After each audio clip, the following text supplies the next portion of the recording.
Hello everybody, video here for you today. This is the No Cap recap of the May 3rd, 2022, Season 9, Episode 5 of the Curse of Oak Island companion show Drilling Down, called The Freemason Factor.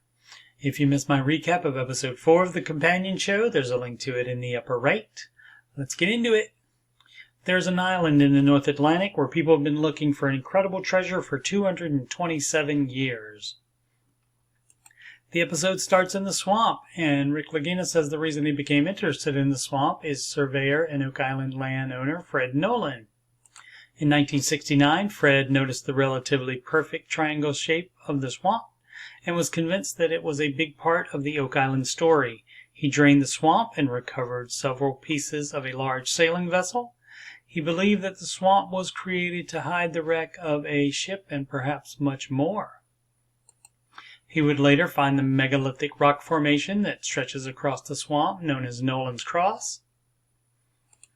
The Lagina brothers and the team have built on Fred's work in the swamp by investigating the eye of the swamp to the northernmost point, which is reminiscent of the all-seeing eye on the United States dollar bill, and finding a 350-year-old formation of boulders, a possibly 500-year-old or more stone road or wharf in the southeastern corner of the swamp, and a more than 1,000-year-old paved area below the eye of the swamp.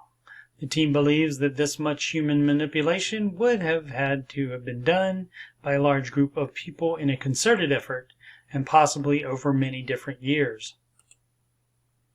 In 2016, the late author-researcher Zena Halpern provided the team with two maps and a cipher that she believed was created by the Knights Templar.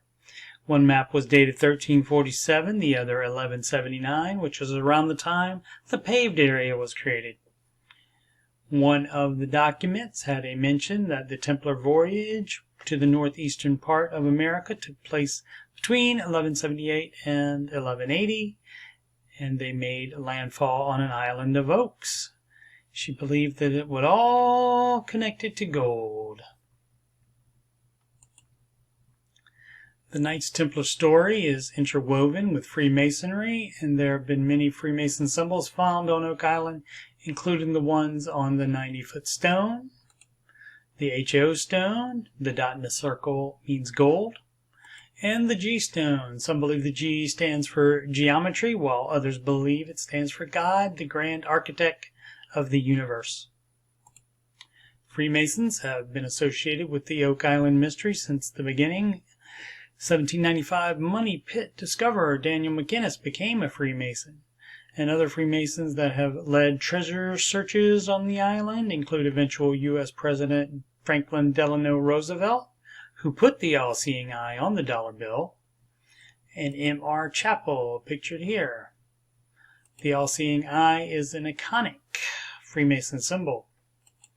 Next is shown a video conference with author-researcher James McQuiston that presented his research in 2018. In 1621, King James I of England named the territory above New England Nova Scotia, or New Scotland, and gave a charter to his advisor and Knights Baronet leader William Alexander to establish a settlement there. In 1632, France reclaimed Nova Scotia, causing Alexander and the Knights Baronet to flee. McQuiston believes that they had knowledge of previous Knights Templar workings on Oak Island and traveled there to deposit some of their own holdings to keep them safe. This T-square found in the swamp dates to that same year, 1632.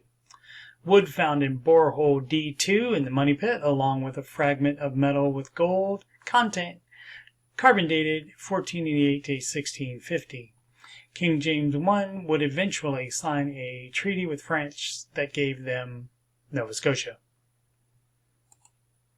Freemason Scott Clark revisits the war room to talk more about his William Phipp's Concepcion Wreck salvage treasure being secreted to Oak Island theory.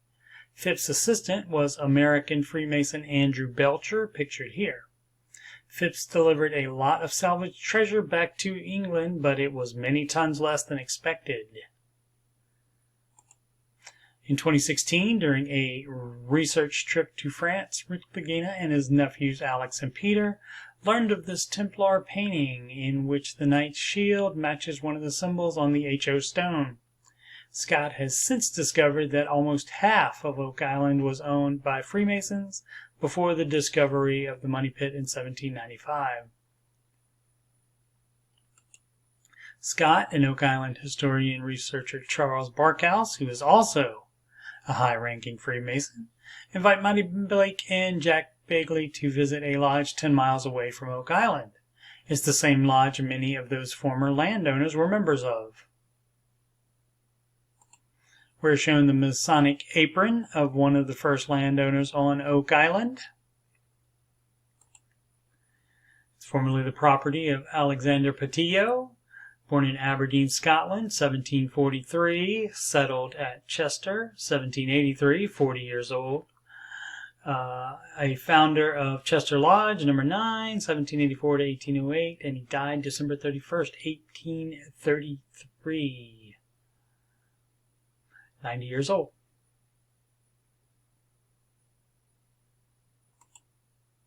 Next is high-ranking Freemason George Washington's Appeal to Heaven tree design,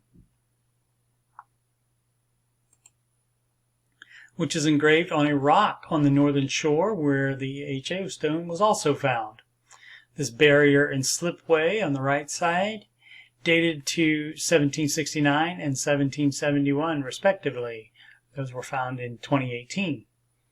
Alex Lagina says the symbol may not be a depositor symbol, but a recovery mark for an operation to access the money pit vault to finance the American Revolution. Season 9 is over, and you can see all of the recaps in my Oak Island playlist, but there are at least 2 more Digging Down companion shows scheduled to air on May 10th and 17th, and I will certainly be recapping those as well. Once again, I am Coach Steve Money, and I am a Ramsey Solutions certified financial coach. You can schedule a free financial coaching consultation assessment with me at calendly.com/Coach Steve Money. Link is also in the description below. You can email me about coaching or Oak Island or anything else on my YouTube channel, CoachSteveMoney@gmail.com. Channel donations can go to paypal.me/Coach Steve Money. You can add me on Instagram at Coach Steve Money, no spaces. And of course, this YouTube channel is youtube.com/Coach Steve Money. Thank you so much for your support. Thanks for watching. Please subscribe, like, and comment. And again, thanks for all your support.